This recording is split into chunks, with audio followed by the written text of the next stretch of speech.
جو وجوہات ہیں اس کو پتہ چلا کے اس وجوہات کو دور کریں. اور ٹیکس میں جو کرپشن ہے، یہ کرپشن بڑے بڑے لوگ جن پہ ٹیکس بنتا ہے وہ نہیں اگر دیتے تو وہ بھی انہیں کا قصور ہے. تو وہ سارا مثال طور پر تو عوام پہ تو برڈن نہیں آنا چاہیے نا. اور بڑھاتے بھی وہ چیزیں جس سے پوری جیسے اکانومی میں دوسری چیزیں ساری بڑھ جاتی ہیں. کیونکہ پیٹرول کی قیمت بڑھنے سے ہر کاسٹ آف پروڈکشن بڑھتی ہے، ہر چیز کی ایک ایک چیز کی قیمت بڑھ جاتی ہے. جو عوام کی ضروریت کی چیزیں ہوتی ہیں، وہ بڑے لوگ جن کے پاس پیسہ ہے ان کے پاس تو وہی پیسہ آ رہا ہے، انہوں نے تو ویسے کمانا ہے اور ٹیکس انہوں نے پھر بھی نہیں دینا. تو زندگی تو چھوٹے لوگوں کی خراب ہو رہی ہے نا. عوام کی زندگی میں مشکلات زیادہ آ رہی ہیں. اس سے اگر بڑھانا پیسہ کوئی اکٹھا کرنے کا ان کے پاس اگر ہے بھی اکٹھا کرنے کی ضرورت پیسہ تو کسی اور ذریعے سے اکٹھا کر لیں. پیٹرول بڑھا کے کریں گے تو ہر چیز کی قیمت بڑھ جائے گی الٹیمیٹ. جی راشد، آپ نے تمام باتیں کی ہیں اور ایسی باتیں جو حقیقت پر مبنی ہیں، اور اس حوالے سے انسان کو یہ بات سوچ کر ہنسی آتی ہے کہ اتنی زیادہ مسائل ہونے کے باوجود ہماری حکمران جو ہے وہ غریب عوام کا کیوں نہیں سوچ رہے. ایک طنزیہ ہنسی لبوں پر آ جاتی ہے کہ کیا ہماری قوم، ہمارے حکمران اس قدر بے حس ہو چکے ہیں. آمنہ، آپ کی طرف آؤں گی، کیا کہیں گے جو کالر کی اس بات سے آپ متفق ہیں، یہ تمام سینیریو جو انہوں نے پیش کیے؟ جی بالکل، میں راشد صاحب کی بات سے بالکل اتفاق کرتی ہوں. اصل میں اس میں ہماری کچھ بدقسمتیاں بھی شامل ہیں. کچھ اس قسم کے حالات واقعات رہے ہیں جس میں اگر یہ کہوں کہ ہماری غلطی بھی ہے، اور اس کے ساتھ ساتھ ہمارے اوپر بیرونی دنیا کے بھی کچھ ایسے پریشر ہیں جنہوں نے ہمارے ملک کو کرائسس میں مبتلا کیا ہوا ہے. بیرونی دنیا کے جو پریشرز ہیں اس کی وجہ سے اگر آج ہم کرائسس کا شکار ہیں، اس میں بھی ہماری ہی غلطی ہے. کیونکہ اگر اندرونی طور پر ہم مستحکم ہوں تو کوئی وجہ نہیں ہے کہ کوئی بیرونی سازش ہمارا کچھ بگاڑ سکے. بات یہ ہے کہ ہم آج تک اپنے پیروں پہ نہیں کھڑے ہو سکے، جبکہ ہمارا ملک ایک ایسا ملک ہے جہاں پہ دنیا کے تمام خزانے موجود ہیں اور ایک زرعی ملک ہے. ہمیں تو باہر کی دنیا کے آگے ہاتھ پھیلانے کی ضرورت ہی نہیں تھی، کیونکہ ہم تو اپنا اگا کے اپنا کھا سکتے ہیں. اور اپنا اگا کے کھانے کے لیے کوئی لمبی چوڑی ٹیکنالوجی نہیں چاہیے. یہاں پہ ہمارے یہاں کسان فیملیز جو ہیں وہ بہت زیادہ ہیں، اور ان کو پروموٹ کرنے کے لیے جو ایک پالیسیز چاہیے تھیں، سوائے چودھری پرویز الہی کی سابقہ زرعی پالیسی کے علاوہ، ریفارم پروگرام کے علاوہ مجھے اور کوئی پروگرام نظر بھی نہیں آیا جس سے کہ ایک کسان کے دل میں یہ جذبہ پیدا ہو. آج تک آپ دیکھیں کہ ہمارے یہاں لوگ بات کرتے ہیں کہ جی میں نے بیٹے کو انجینئر بنانا ہے، ڈاکٹر بنانا ہے، میں نے پائلٹ بنانا ہے. کبھی کسی نے کہا کہ میں نے اپنے بچے کو جو ہے وہ فارمسٹ بنانا ہے، میں نے اس کو کسان بھی بنانا ہے. اس لیے کہ باہر کی دنیا میں لوگ پسند کرتے ہیں کہ کنٹری سائڈ پہ جا کے رہنا، وہاں پہ جا کے فارمنگ کرنا. ہمارے یہاں اس چیز کے لیے کوئی لوگ اسے سمجھتے ہیں کوئی بیکورڈ قسم کا کام ہے، اس کو ترجیحات میں رکھا ہی نہیں. ابھی آپ نے بات کی اپنی پارٹی کے حوالے سے کہ کچھ غلطیاں ہیں. میں ابھی میری ایکچولی بات ابھی مکمل نہیں ہوئی. بات یہ ہے کہ اس وقت جس ہم کرائسس میں اب کیا ہوا پہلے اور اس کے کیا نتائج ہیں اس کو تو ہم فیس کر رہے ہیں. ٹھیک ہے، ہمارے ہاں جو ریفارم پروگرامز ہماری گورنمنٹ میں ہمارے دور میں رکھے گئے تھے، اس کے بعد کی گورنمنٹ میں خاص طور سے پنجاب نے آ کے اس کو جڑ سے اکھاڑ کے پھینک دیا. اب جو حالات موجودہ اس وقت ہیں اس میں مہنگائی بیرونی، آپ کہتے ہیں جی عالمی منڈیوں میں تیل کی قیمت بڑھ گئی اس لیے ہم بڑھا رہے ہیں. اوکے فائن، بڑھ رہی ہیں، ہمیں بڑھانی پڑیں گی، قیمتیں بڑھتی ہیں، لیکن اگر اس کے ساتھ ساتھ عوام کی انکم بھی بڑھ رہی ہو، ٹھیک ہے، اور روزگار لوگوں کو مل رہا ہو تو وہ مہنگائی کا مقابلہ کر لیتے ہیں. اس کا مطلب ہے کہ اگر آپ کی پارٹی حکومت میں آتی ہے، میں آپ کو بتا رہی ہوں نا، آپ کی پارٹی میری بات پھر تسلسل میرا ختم ہو جائے گا. وجوہات کیا ہے کہ ہمارے ہاں لوگوں کی ہم انکم کیوں نہیں بڑھا سکے؟ ایک تو ہم اپنے اصلاح نہیں کر سکے. ہمارے یہاں ہر نئی آنے والی گورنمنٹ پچھلی گورنمنٹ کے کاموں کو جڑ سے کاٹ کے پھینک کے نئے سرے سے شروع کرتی ہے اور پچھلے پروجیکٹ جو ہیں وہ روک دیے جاتے ہیں. دوسری طرف ہمارے اوپر بیرونی جو ایک آفت نازل ہوئی، دہشت گردی کا جن ہمارے سر پہ ناچ رہا ہے، ٹھیک ہے، بیرونی دنیا کا دباؤ، کیونکہ ہم ایک ایٹمی پاور ہے، اس کی وجہ سے بھی ہمارے یہاں دہشت گردی کی وجہ سے بھی بیرونی سرمایہ کار بھی نہیں آ رہا، اور جو ہمارے اپنے ملک میں سرمایہ کار ہے وہ بھی یہاں پہ سرمایہ کاری کرنے کے بجائے اپنا پیسہ لے کے باہر جا رہا ہے. یہ دو وجوہات ہیں جس کی وجہ سے مہنگائی جو ہے وہ محسوس ہو رہی ہے اور وہ انکم کم ہو رہی ہے. لوگوں کے پاس مہنگائی کا مقابلہ کرنے کے لیے جو انکم جنریٹ کرنے کے جو مواقع ہیں وہ ختم ہوتے چلے جا رہے ہیں, اس لیے مہنگائی فیل ہوتی ہے. اب آج اس وقت موجودہ کرائسس میں چودھری شجاعت صاحب نے آج ہی ایک فارمولہ دیا ہے, وہ میں آپ کو بتانا چاہتی ہوں. وہ ایک دانشمندی کی بات ہے اگر کوئی اس کو فالو کر لے. دیکھیں این ایف سی ایوارڈ چاروں صوبوں کو این ایف سی ایوارڈ کے تحت پیسے دیے گئے, اس میں سے 10% اگر ہر صوبہ دے دیتا ہے تو انرجی کرائسس کھڑے کھڑے 1 منٹ میں ختم ہو سکتا ہے. اس سے اربوں روپے اس سے کیا ہوگا کہ 100% پورے ملک کو بجلی سپلائی شروع ہو جائے گی, کیونکہ یہ بات نہیں کہ ہم بجلی نہیں پیدا کر سکتے. ہمارے پاس اتنے سورسز ہیں کہ ہم 20,000 میگا واٹ بجلی پروڈیوس کرنے کی صلاحیت رکھتے ہیں. ہمارے پاس اتنے پاور پلانٹس ہیں, صرف ان کو پیمنٹس رکی ہوئی ہیں. آج ان کو پیمنٹس ان کی کلیئر کر دیں, وہ بجلی دینا شروع کر دیں گے. اور 16,000 میکسیمم ہماری جو ہے میگا واٹ بجلی ہمیں چاہیے. ہم 20,000 ہمارے پاس کیپیسٹی ہے, 16,000 ہم ان سے لے سکتے, صرف ان کو ہمیں پیمنٹس ان کی کلیئر کرنے کی ضرورت ہے. تو یہ فارمولا جو چودھری شجاعت صاحب نے دیا وہ بہت ہی ایک انہوں نے سولوشن پیش کیا. لیکن آمنہ صاحبہ میرا سوال ابھی بھی وہیں پر ہے کہ اگر آپ کی پارٹی جو ہے وہ حکومت میں اقتدار میں آتی ہے تو اب تب بھی انٹرنیشنل لیول کے حوالے سے جب قیمتوں میں اضافہ ہوگا آپ کو بھی اضافہ کرنا پڑے گا. آپ کی پارٹی نے کیا لائحہ عمل اختیار کیا, کیا اقدامات کیے کہ اگر آپ کی پارٹی گورنمنٹ سنبھالتی ہے, اقتدار سنبھالتی ہے, تو وہ اس قیمتوں کو کیسے کم کر سکے گی, مینٹین کر سکے گی؟ دیکھیے بات یہ ہے کہ ابھی تو وہ اقتدار سنبھال نہیں رہے. جب وقت آئے گا اس وقت ہم اپنی پالیسیز پہ اسی طریقے سے عمل درآمد کریں گے جیسے سابقہ دور میں ہم نے مہنگائی کو کنٹرول میں بھی رکھا, اور اس کے علاوہ انڈسٹریل وہ زون قائم کیے چودھری پرویز الہی نے, جس میں کہ انڈسٹری لگ رہی تھی, بیرونی سرمایہ کار یہاں پہ آ کے انویسٹمنٹ کر رہا تھا, اور یہاں پہ صوبے کے جو حالات تھے یہاں پہ پیٹرولنگ پوسٹ قائم کر کے دہشت گردی کو روکنے کے لیے انہوں نے ایک پراپر سسٹم بنایا ہوا تھا. اور اس میں یہ ہوتا ہے کہ بیرونی سرمایہ کار کو آپ کیا کتنا فیسیلیٹیٹ کر رہے ہیں کہ وہ یہاں پہ آ کے سرمایہ کاری کرے. تو بات صرف یہ ہوتی ہے کہ آپ نے آپ کی بہتر مینجمنٹ, گڈ گورننس, کہ آپ کس طریقے سے مینج کر رہے ہیں.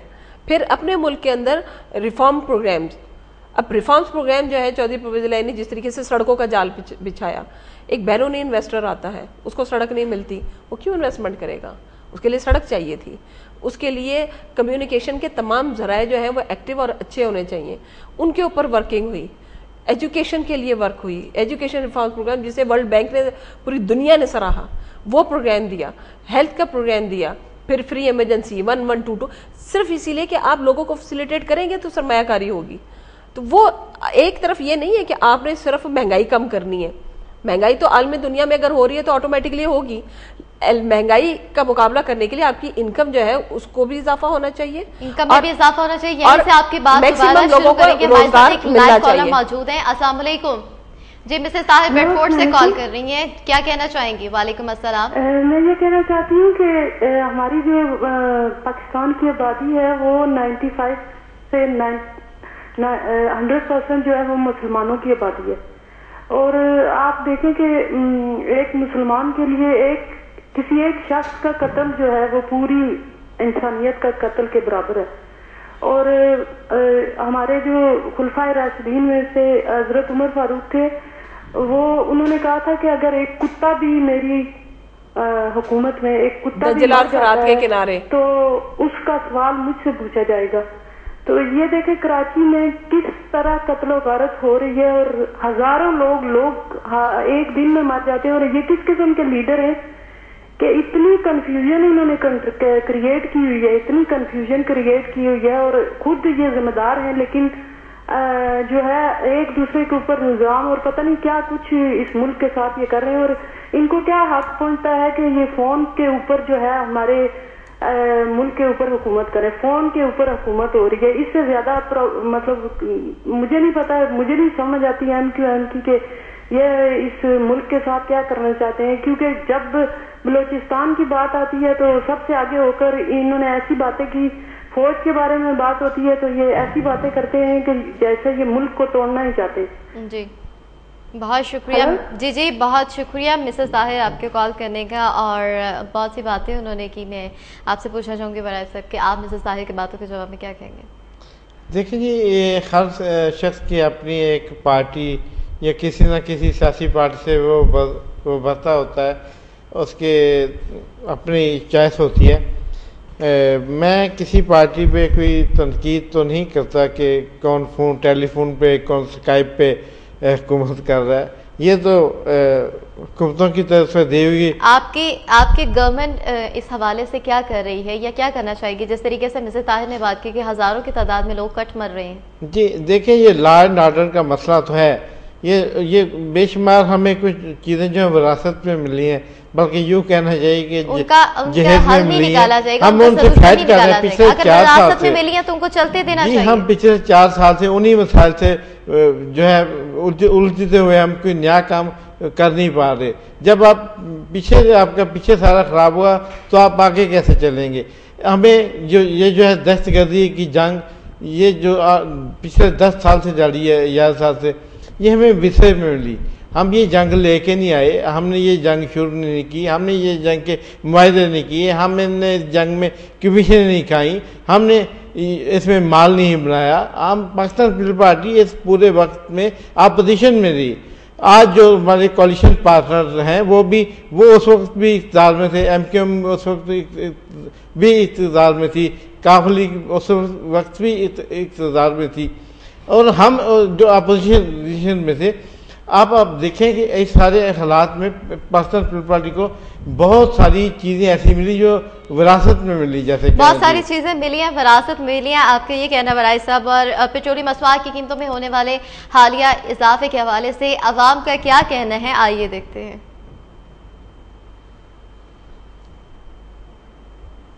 یہ حکومت کی ہماری لاپرواہی ہے، اور یہ لوگ سمجھتے نہیں ہیں کہ عوام پہ کس طرح کے یہ عذاب ٹوٹ رہے ہیں، کس طرح یہ عوام کے لیے مشکلات کا سامنا کرنا پڑ رہا ہے. اور ہر چیز اس سے ڈسٹرب ہوئی ہے ملک کی، جس میں جو معمولی چیزیں آٹا، چینی، گھی وغیرہ، بجلی، ایون کہ جس بندے کے پاس بھی جاؤ اسے پوچھو کہ یار یہ چیز کی پرائز کیوں بڑھ گئی، یا چینی وغیرہ یہ وہ کہتے ہیں کہ پیٹرول کی وجہ سے. حالانکہ ان کا پیٹرول کے ساتھ کوئی کانٹیکٹ بھی نہیں ہے، لیکن پھر بھی اس سے یہ سب چیزیں، ملک کا نظام سب درم برم ہو جاتا ہے. یا پیٹرول، بجلی، اس کی وجہ سے، پیٹرول ڈیزل وغیرہ، سی این جی کی وجہ سے. پیٹرول پیچھے کہیں سے نہیں مل رہا. اب میں ادھر آیا ہوں بھائی رکشے اٹھا کر، اور ادھر سے پیٹرول ڈلوا رہے ہیں. پیچھے کہیں بڑے پیٹرول پمپ دیکھیں، کسی پیٹرول پمپ پہ پیٹرول نہیں مل رہا.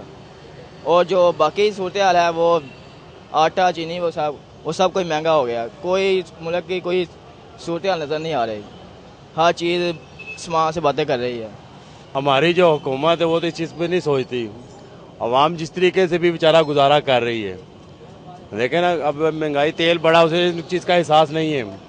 عوام کس طریقے سے اپنے آپ کو مینج کر رہی ہے، یہ اس چیز کو، حکومت کو اس چیز کو اس سے مطلب نہیں ہے. پیٹرول بڑھے گا تو ہر چیز بڑھ جائے گی. پیٹرول میں جیسے کہ ایک دم آپ لوگ دیکھ رہے ہیں کہ اضافہ ہو گیا ہے، اور ایک دم 98 روپے سے 106 روپے پہ چلا گیا. تو عوام کا کدھر جائے گی؟ اور خالی پیٹرول کے اوپر افیکٹ نہیں ہوتا، اس پیٹرول کے پیچھے پورے ہر چیز کے پیچھے آٹا، گھی، چاول، چینی، ٹرانسپورٹیشن، یہ وہ ہر چیز. غریب آدمی کی اگر ایک تنخواہ ہے تو وہ بڑھتی نہیں ہے، اور پیٹرول آئے دن بڑھ جاتا ہے. جس کی مرضی ہوتی ہے، حکومت کی مرضی ہے، جب دل کرتا ہے حکومت پیٹرول بڑھا دیتی ہے. غریب آدمی کا کوئی پرسان حال نہیں ہے اس ملک میں. غریب آدمی کیا کرے؟ اب دیکھیں یہ تقریباً 1 سال میں 27 روپے تک یہ گیس بڑھ چکی ہے. یہ جو پیٹرول کی قیمتیں ہیں جو 105 سے اوپر تجاوز کر گئی ہیں. ٹھیک ہے جی. اب بچوں کو رکشہ چلاتا ہوں میں، ٹھیک ہے جی. اب بچوں کو کھلائیں کیا، پلائیں کیا، اور کیا کریں ہم؟ سواری سے پیسے مانگتے ہیں تو سواری کہتے ہیں یہ ہم تو وہی کرایہ دیں گے جو پہلے ہے. آج سے 30 سال پرانا وہی کرایہ چل رہا ہے، لیکن اب قیمتیں اب ڈبل ہو گئی ہیں. پیٹرول کے 28 روپے لیٹر تھا جب ہم رکشہ شروع کیا ہم نے، ٹھیک ہے جی. اب یہ 105 سے اب ہو گیا ہے. کرایہ سواری وہی دے رہی ہے. یہ پتہ نہیں حکومت ہمارے ساتھ کیا کرنا چاہ رہی ہے، کہ ویسے غریب کو ختم کرنا چاہ رہی ہے. اللہ جانتا ہے ان لوگوں کو یہ کب. جی ناظرین، آپ نے عوام کے تاثرات بھی جانے ہیں، اور اسی طریقے سے پیٹرولیم مصنوعات کی قیمتوں میں اضافے کے بعد ایک عام آدمی کے لیے کتنے مسائل درپیش ہوتے ہیں. ایک عام آدمی اپنی ضروریات زندگی کے لیے کس حد تک مجبور ہو جاتا ہے، اور کتنی پرابلمز کا اسے سامنا کرنا پڑتا ہے. کہتے ہیں کہ اگر ملک قوم کی ترقی بہتر کرنی ہے تو اپنی جنریشن کو تعلیم بھی دینی چاہیے. تو تعلیم جب پاس ہی کچھ نہیں ہوگا، ایک انسان کے کھانے کو کچھ نہیں ہوگا، پڑھائی کے پیسے نہیں ہوں گے، تو وہ کیسے تعلیم دلوا سکے گا. ایک لائیو کالر ہمارے ساتھ موجود ہے، سلطان لندن سے کال کر رہی ہے. السلام علیکم. جی السلام علیکم. وعلیکم السلام. جی سلطان کیا کہنا چاہیں گے؟ جی دیکھیے میں سلطان لندن سے بول رہا ہوں. میں بس یہ کہنا چاہتا ہوں میرا تو کسی بھی پارٹی سے کوئی میں بلونگ ٹو اینی پارٹی, لیکن یہ سب باتیں مار سکتے ہیں کہ ابھی کافی کے پیپل پارٹی کے باتیں, یہ کچھ نہیں نہ تو انہوں نے کیا پاور میں آ کے اور نہ ان فیوچر یہ کرنے والے ہیں. جی ان کے اپنی فیملیوں میں سے دیکھ لیں کتنے انہوں نے غبن مارے ہوئے ہیں, کوئی پوچھنے والا نہیں ہے.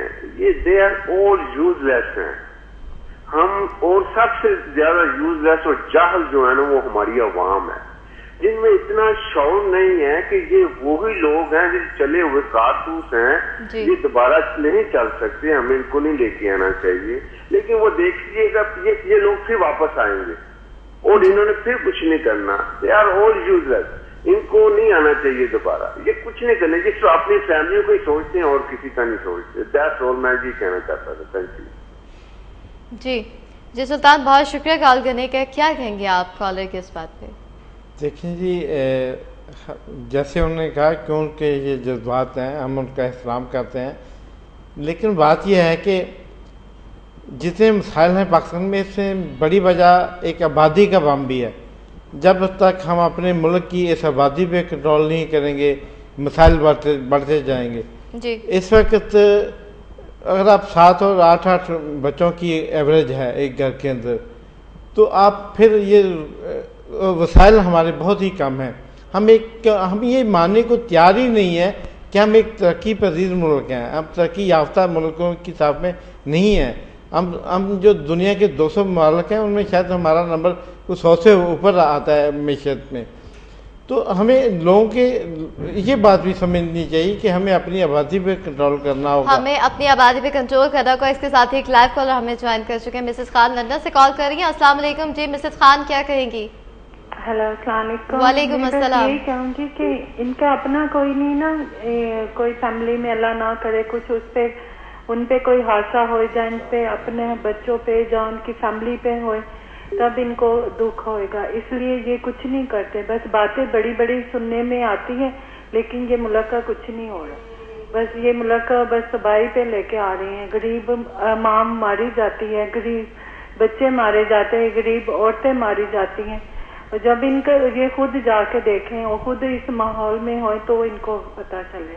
میں بس یہی کہنا چاہتی ہوں, مجھے کسی پارٹی سے کچھ لینا دینا نہیں. جب یہ نیوز میں دیکھتے ہیں نا اپنے بہن بھائی غریب طبقہ مارا جاتا ہے تو بہت دکھ ہوتا ہے. جی دیکھیے میرا دل چاہ رہا ہے. بہت شکریہ مسز خان کال کرنے کا. آپ نے کیا کہیں گے؟ سلطان نے بھی کچھ باتیں اسی قسم کی مسز خان نے بھی اسی قسم کی, اور یہ صرف ایک شخص کی بات نہیں ہے, ایک عام آدمی کی بات نہیں ہے, یہ تمام لوگوں کا موقف یہی آ رہا ہے اور کچھ اسی قسم کی باتیں سامنے آ رہی ہیں, اور وہ کسی ایک پارٹی کے حوالے سے نہیں, تمام جو پارٹی سے ان کے حوالے سے بات کرتے ہیں. دیکھیے میں یہ سمجھتی ہوں کہ ہمیں بڑا سوچ سمجھ کر کے بات کرنی چاہیے, اور عوام چونکہ اپنے حالات سے اتنے تنگ ہیں کہ ان کے اگر یہ جذبات ہو گئے ہیں تو ہم انہیں بھی ہم بلیم نہیں کر سکتے ہیں.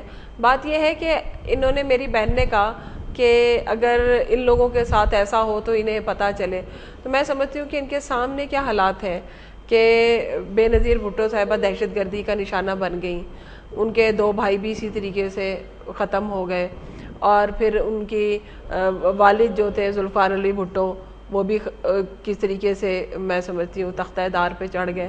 اور یہ کہنا غلط ہے کہ پولیٹیکل پارٹیز جو ہیں ان کو زیادہ قربانی دینی پڑتی ہے, ان کی فیملیز کو ہر وقت مختلف قسم کے خدشات اور مختلف قسم کے مسائل گھیرے میں لیے رہتے ہیں, اور ایک لیڈر کو ایک عام آدمی تو 8 گھنٹے کام کرتا ہے, اس کے بعد وہ گھر کو بھی ٹائم دے دیتا ہے, اس کے بعد وہ تھوڑا سا تفریح بھی کر لیتا ہے, اس کے بعد اس کے پاس سونے کا وقت بھی ہوتا ہے.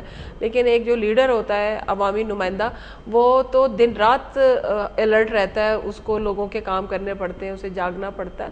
اور اب یہ تاثر جو ہے نا اسے ختم ہو جانا چاہیے کہ صرف دولت مند لیڈر ہی اس ملک پہ رول کر رہے ہیں. ایک لیڈر رول نہیں کر رہا ہوتا, اس کے ساتھ پوری کی پوری ایک ٹیم وابستہ ہوتی ہے. ممبر آف پارلیمنٹ اگر ہم یہاں پر بیٹھے ہوئے بطور ممبر آف پارلیمنٹ, تو میرا تعلق ایک میڈیم کلاس سے ہے. میرے لیے میں نے وہی مسائل آج تک فیس کیے ہیں جو کہ ایک عام عورت کو فیس کرنے پڑتے ہیں. مہنگائی کا سامنا ہے, بچوں کی ایجوکیشن کا سامنا ہے, خود بھی ہم لوگ 18 گھنٹے میں نے خود اپنے ہاتھوں سے کام کیا ہے بچوں کی فیس کے لیے, اپنے خامند کے ساتھ ہیلپنگ ہینڈ بنی ہوں. اور یہ محنت سے اس مہنگائی کا اور اس کا مقابلہ جو ہے نا وہ صرف اور صرف تبھی ہو سکتا تھا اگر ایک گھر کا میرا میاں کماتا اور پورا گھر وہ نہیں افورڈ کر سکتا تھا. تو میں اس کے ساتھ ہیلپنگ ہینڈ بنی. میں فارغ وقت میں بجائے اس کے کہ وہ ساس رندوں کی برائیوں میں مبتلا رہتی, میں نے اس کو کام کاج کر کے پیسے ارن کر کے میں اس کی ہیلپنگ ہینڈ بن گئی. میں نے بچوں کی فیس دینے میں, گھر چلانے میں ساتھ دیا. میرے پاس وقت ہی نہیں ہوتا تھا کہ میں بیٹھ کے گاسپ کر سکوں, کسی محلے پڑوس میں بیٹھ کے کسی کی اچھائیاں برائیاں کر سکوں. تو ڈیپینڈ کرتا ہے کہ ہم نے اپنے رویوں میں بھی تو چینج لانا ہے. پھر عوام ہی ہے جو فیصلہ کرتی ہے اور کسی کو ووٹ دے کے منتخب کرتی ہے, فیصلہ کرتی ہے. عوام کو بھی سوچنا چاہیے. اور ایک چیز کی میں اور نشاندہی کر دوں, یہ جو کہتے ہیں نا کہ آج دہشت گردی ہے اور یہ ہم پہ مسلط کر دی گئی اور یہ جہیز میں مل گئی, اب پتہ نہیں اس میں بری میں مل گئی. دیکھیں اس کا بیج بویا تھا جنرل ضیاء الحق نے. آپ سے بات کا سلسلہ یہاں سے شروع کریں گے. ایک وقت ہوا چاہتے ہیں پاکستان اینک پرائسز میں, ایک شارٹ بریک ہے, واپس آئیں گے, مزید بات کریں گے. ہمارے ساتھ رہیے گا.